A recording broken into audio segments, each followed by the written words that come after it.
like you.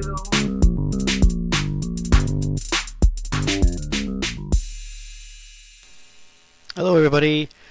Today I am going to talk about the Nissan Leaf, which is a car.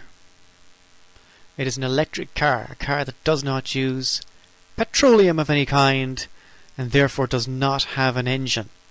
It just has a motor that makes the wheels go around. It was my wife's idea. My wife has decided she wants to live in the future. And the future is electric cars, whether you guys like it or not. The slow descent into entitled virtue signaling assholes continues. We're also trying to be vegetarian because that's the way things are going to go as well in the future. Everyone in the future is going to be vegetarian because if they don't wake up on the morality of it, the price of meat is going to skyrocket. And most people will be mostly vegetarian most of the time, per force. And all the cars are going to be electric. Not because we're going to run out of petrol so much, but because the price of petrol is going to skyrocket. The peak oil thing is definitely overstated. When I was a kid, I remember peak oil was going to happen in 1995. And in 95 they were saying, oh, the oil is going to run out by 2010. And it's just never going to happen. We're always going to have enough oil for the things we want. Well, not always. But we're going to have enough oil for the interim until they start inventing replacement technologies, which they're doing already. We bought one of them. It's a Nissan Leaf. Now, before I ever did any research on this thing, and certainly before I sat in it, I had two impressions of an electric car. One is that the engine power would not match the sheer raw brutal power of a petrol engine, of an internal combustion engine, which as a man I was very attracted to. Raw power. Oh, Iggy Pop and the Stooges, why not? And secondly, I had an idea that the range would be a problem. Range in the sense of how much, the maximum distance you'd get per tank. Or in the case of the electric car, they call it a charge, but they've kind of framed it in terms of as close as they can to the petrol car to make the transition, I suppose, as easy as possible for people who are nervous about it. Bad news in the car we got, the Nissan Leaf, is the range. Now I'm not interested in lying about any of this. The range is a kick in the ass. Because the reason I'm not interested in lying is because Nissan is not paying me, and no one else is paying me either. So this is just all me talking. The range is a kick in the ass. There's different types of car you can get, and we got just the regular Nissan Leaf, and the range is a kick in the ass. Humans have a major psychological problem when it comes to reverting to an earlier stage of convenience. That's just something they have. I've seen it framed in terms of asking people a question, like, if you knew you could save someone's life somewhere thousands of miles away that you knew nothing about, would you give up your remote control forever? And the point of that is that you answer it in your head when you know nobody is listening to you and you know nobody wants to hear your answer. It's just a thought experiment for yourself. You get the point, right?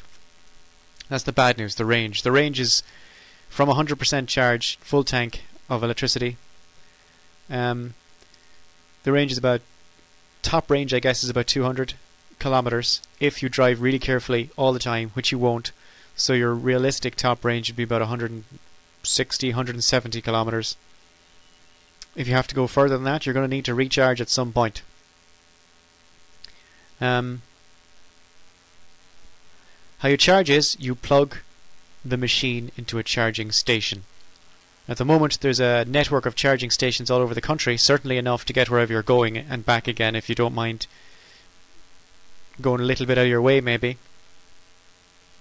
The good news is, if you're on the go, if you're on the move, you're only ever going to need the fast charging stations, which will charge your car from 0 to 80 in about 25 minutes. I've seen it happen.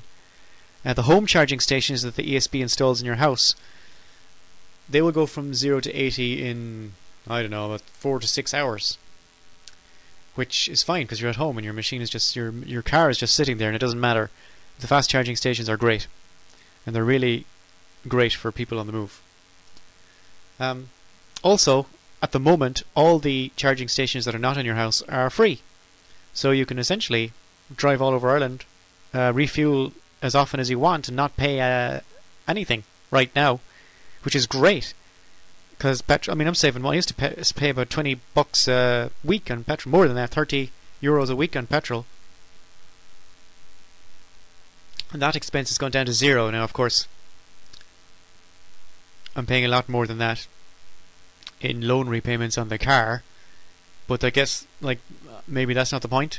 Because we're living in the future.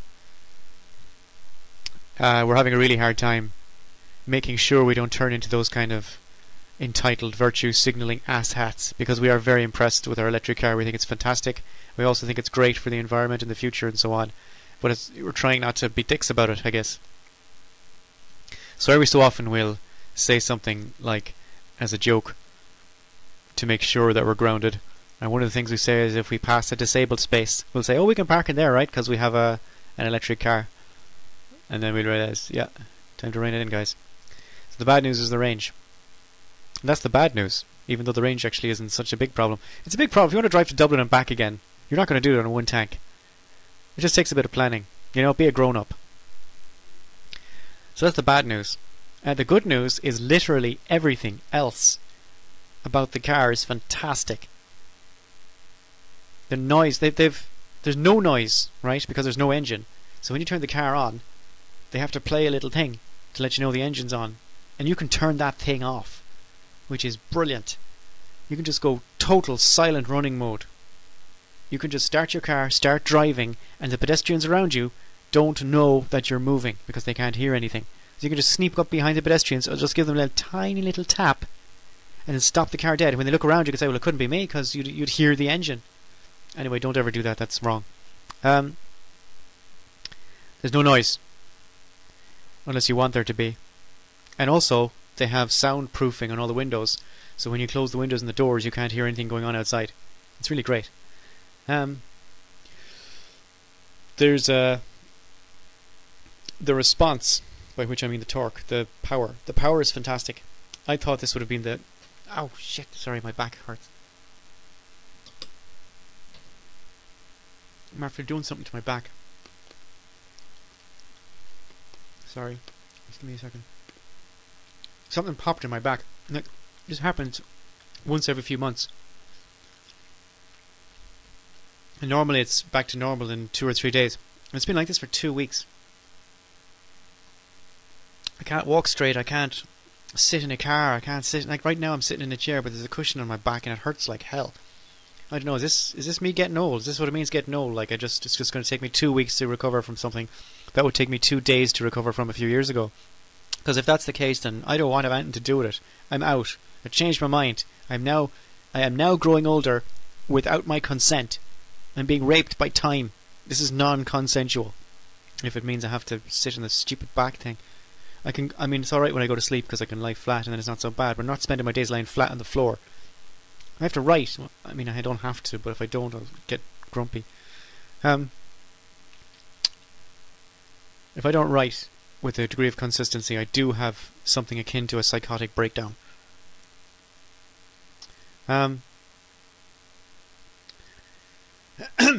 Sorry. Yeah, the response on this car, the pickup, is fantastic. You put your foot down and the car just zips off. Like there's not even any gears. It's just pedal and boom, fast as you want, as quickly as you need to go. It's amazing. There's a lot of power in the Not engine, which surprised me because I thought it'd be kind of slow to kick up and then start off slow and then blah blah blah. No, bam, done. You can. I mean, it's a bad idea to do that because of fuel efficiency, but it's a bad idea to do it on a petrol engine for the same reason, a petrol car. But they do it anyway. But the genius thing is there's a thing on the dashboard called a tree.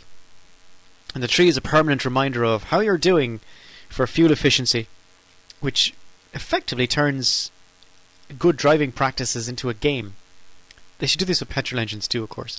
The people who make games like Pet Village or Candy Crisis or whatever you call those things on Facebook, they understand the kind of psychology that can make you want to perform an endless series of pointless chores. People wake up in the morning and log straight onto those games. And they are literally nothing more than an endless series of pointless chores. Because they've structured it in a way that gives your brain a solid, constant hit. The dopamine, I guess, receptors. the TLDR is they've given you a few achievable missions at a time, maybe one more difficult, one at the top, and when you work your way through, you qualify for greater rewards, and these rewards feed back into future missions and so on. But nothing happens in the real world. There's like no real world benefits to these Facebook games.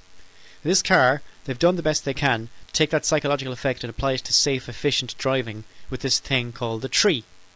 There's a little diagram of a tree on your dash, and the better you drive, meaning the more fuel efficient, or like, not fuel efficient, the more electricity efficient, the better you drive, which usually means going slow and at a constant speed, the more the little lights fill up the diagram of a tree. It does give you a little hit when you fill up one of the lights. And you think, okay, I can do better, I can drive more sensibly and get the better hit. It sounds very strange unless you've seen it, unless you've experienced it. But I guess explaining Candy Crisis to somebody, or Pet Village, or any of these games will sound very peculiar unless you're actually playing in them and you realise they're quite a lot of fun. I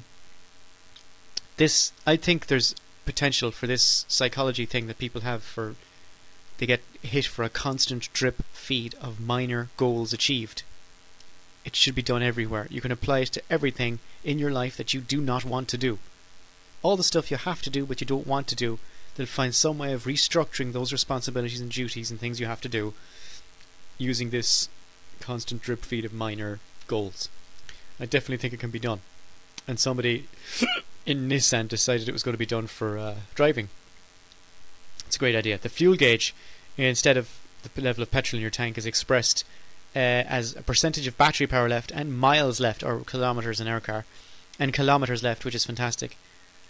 You just get, based on how you drive, it rejigs itself. It recalculates the average use of electricity and tells you how many more miles you have left based on your personal driving style. It's like those little those progress bars on the computer, and they say, oh, I'm downloading this, it's going to take another 2 hours to download this many megabytes. That's not really a measure of time. What they've done is they've figured out how long it took to download 2 bytes and then multiply that by 100 to guess how long it's going to take to do the whole thing. That's why sometimes when you see the 2 hour bar, it takes 4 hours, and sometimes when you see the 2 hour bar, it takes 10 minutes. At least that's happened to me. It doesn't mean they're unreliable, it means that there's fluctuations beyond their control. And it's the same thing in this. The calculations are solid.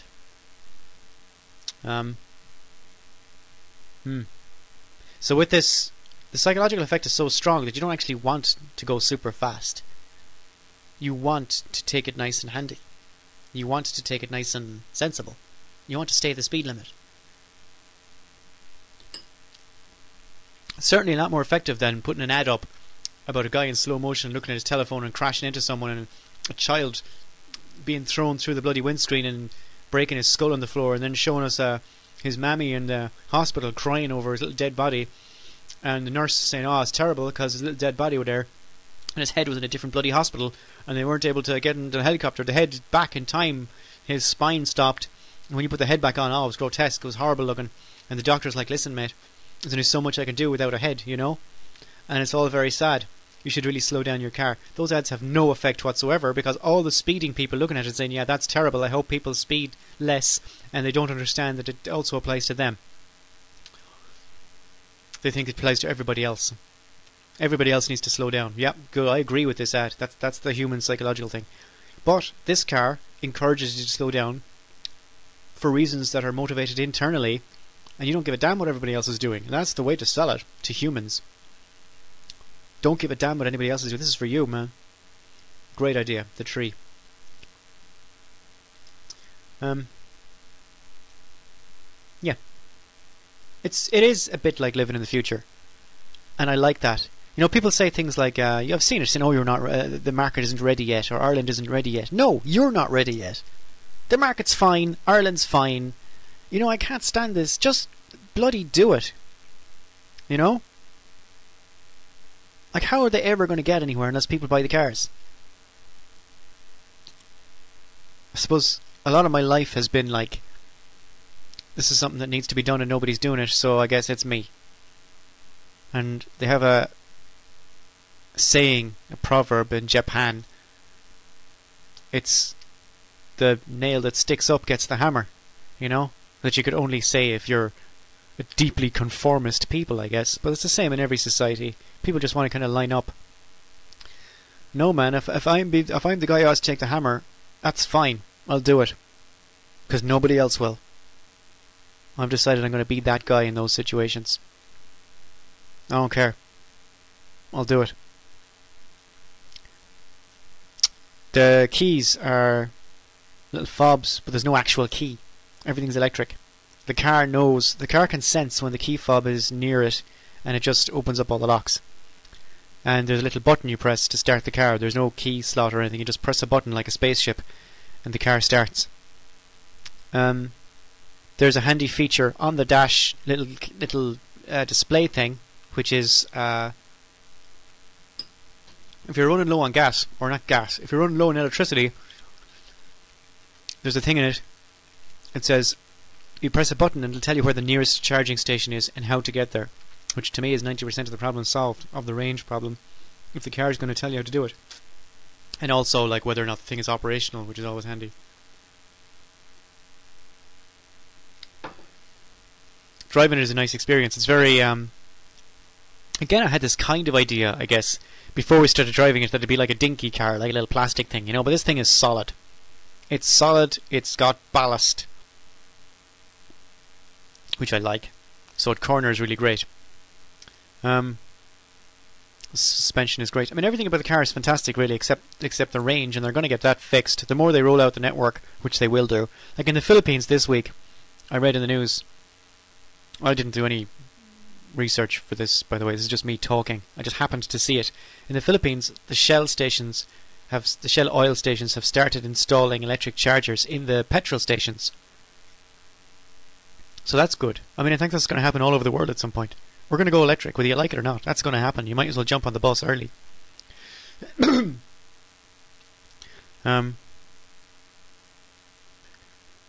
At the moment, as I said, the public charging stations are not charging people anything to fuel up. And knowing Ireland, to get these laws passed, it's going to take 5 years of 15 different committees. So it'll take ages. So if you want to buy an electric car, now's the time. Unless you're making very long journeys all the time, and it would be a real pain in the ass to stop for a half an hour somewhere in the middle of that journey. These cars are fantastic. Our one is fantastic anyway. I shouldn't say I'm speaking for electric vehicles in general, because I don't know anything. I gather the Tesla is like actually driving an actual spaceship, because it parks itself and it solves the Sudoku while you're driving, and you don't even need to touch the steering wheel. It'll just find its way around, which I imagine is actually living the future. But that's Elon Musk's fault, I guess. Elon Musk, who was delivered to us by Time Machine from a benevolent future version of humanity, to like, come on man, click. He's like the whole human race. He's like, come on, just get, like, we don't have this kind of time. Clickety click, or the people I came from will never come into being. Thanks, Elon. I was watching Star Trek Discovery, the new Star Trek Discovery show, and some guy in it was talking to her about, all the visionaries. Like, don't you want to be among the visionaries, like the Wright brothers, Elon Musk and Zefram Cochrane? And I'm like, you're goddamn right, Elon Musk. The man's a visionary. Whatever else you say about him, if you don't like him, doesn't matter. He's a visionary. And that's something we have to respect, even if everything collapses around him. We have to respect that he's a visionary. So that's the Leaf. It was a good decision. It was my wife's idea.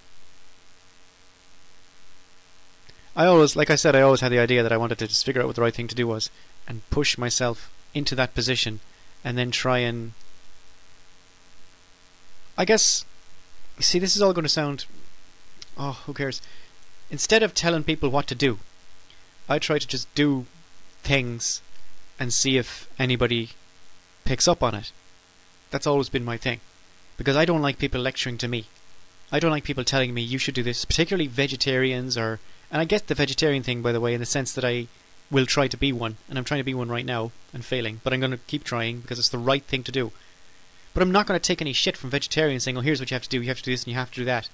No, what you do is you live your best life and let me see what you're doing, and I'll figure it out on my own. But as soon as you start saying, the animals get killed and all that kind of stuff, no, fuck off.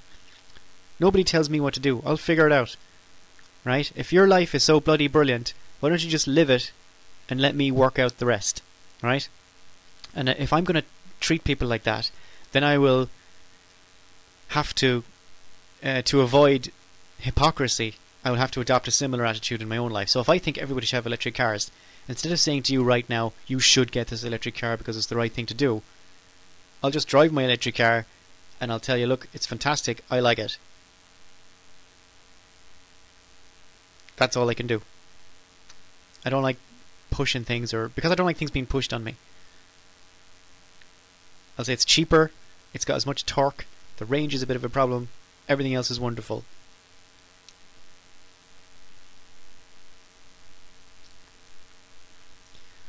And yeah, I do. I like. I don't really drive it. My wife drives it. But anytime I have driven it, which is twice, I think, it's been wonderful. There's this really useful thing in the camera. There's a camera on the dash, and when you whack it into reverse, they put these arrows overlaid on the camera. That's just going to make parking a whole lot easier because it shows you in advance where your steering wheel angle is going to send the car using a little line. It's difficult to describe. The point is, it's telling you where you're going to go instead of having to guess.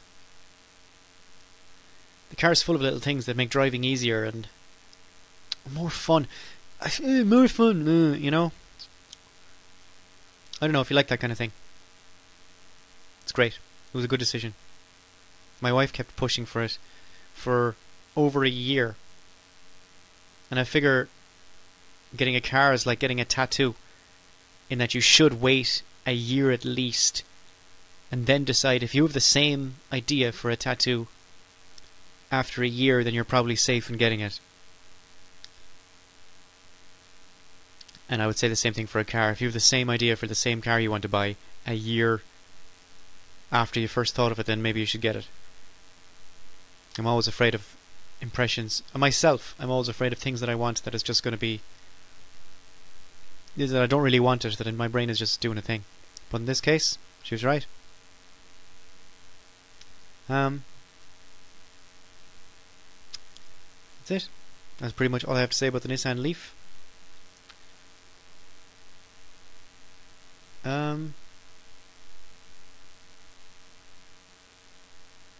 I don't know if you'll find this helpful or not, because it was a deeply subjective and personal experience, and not really a recommendation. It's just telling you that I like it. You might hate it for whatever reason. That's your own business. I don't care.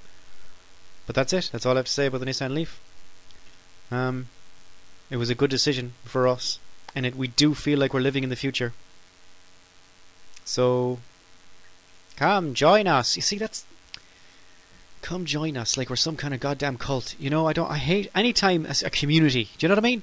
A community. Anytime there's a sort of a supportive community built around anything at all, it makes me want to run screaming in the opposite direction. Do you understand? I hate everything about supportive communities. Like, oh, well done, you did this, you lost £10. Go, you go, girl. I lost £5. Woo, that's great. You know, what the fuck? Just do whatever you're doing and don't be dragging in other people. Oh my god. I hate it.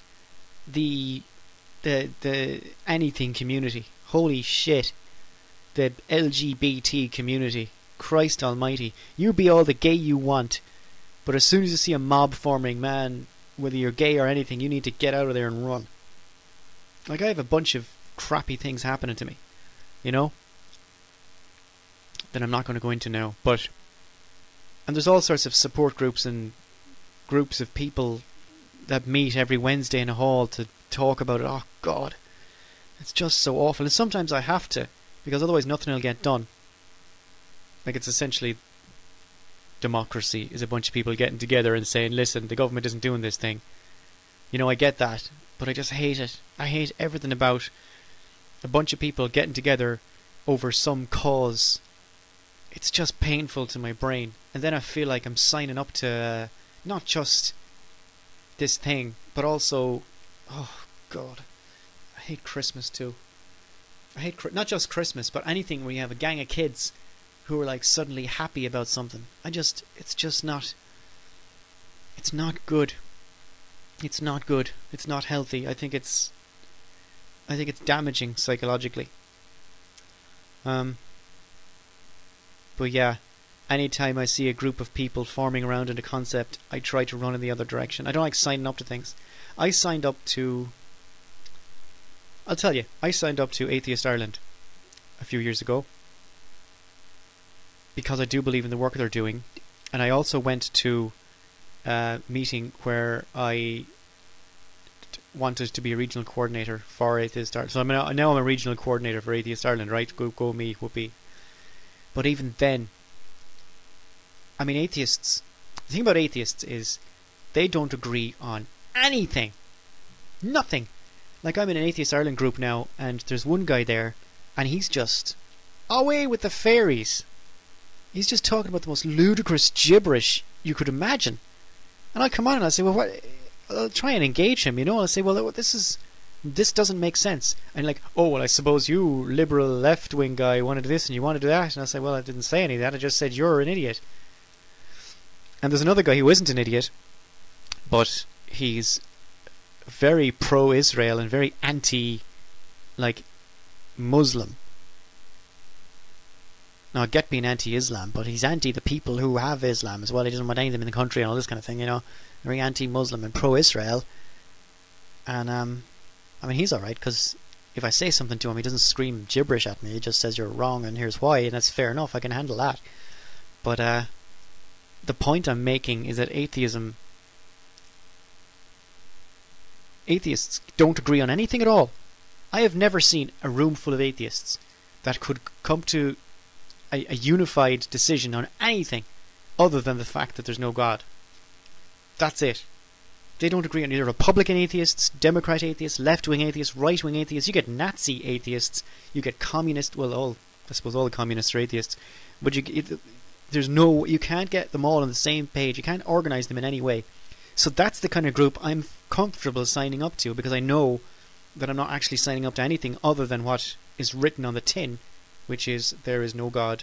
Could you please get your religion out of our laws? Because it's hurting people who are not Catholic. In Ireland, it's people who are not Catholic. In other countries, it would be people who are not Muslim. Like, take somewhere like Iran. Imagine if Iran just woke up one day and decided to pass a bunch of laws separating church and state. Imagine how great that country would be. I mean, it's fine now, but it's stuck in this Islamic thing. And Ireland as well. Oh, sometimes people say, oh, why are you complaining? Like, it's nothing to do with you. Why do you care what people do and so on? Man, I long for the day when I don't have to complain about anything. I long for the day when I don't have to mention to anybody that I'm an atheist. I don't yearn for the day when I don't have to tell anybody about that at all. Well, we have this clearly religious inspired abortion law. We have a blasphemy law. In Ireland in 2017 we have a blasphemy law. Christ almighty. There's a blast from the Middle Ages. Anyway, so there's this community built around the Nissan Leaf as well, and they're all like hippies, and they're all like, oh, this is green, and oh, I hate every bit of it. I know they're right. It's not about whether they're right or not. It's just I can't sign up to that kind of a community. I don't know what it is. I mean, in an essentially social species, clearly it's my problem and not somebody else's.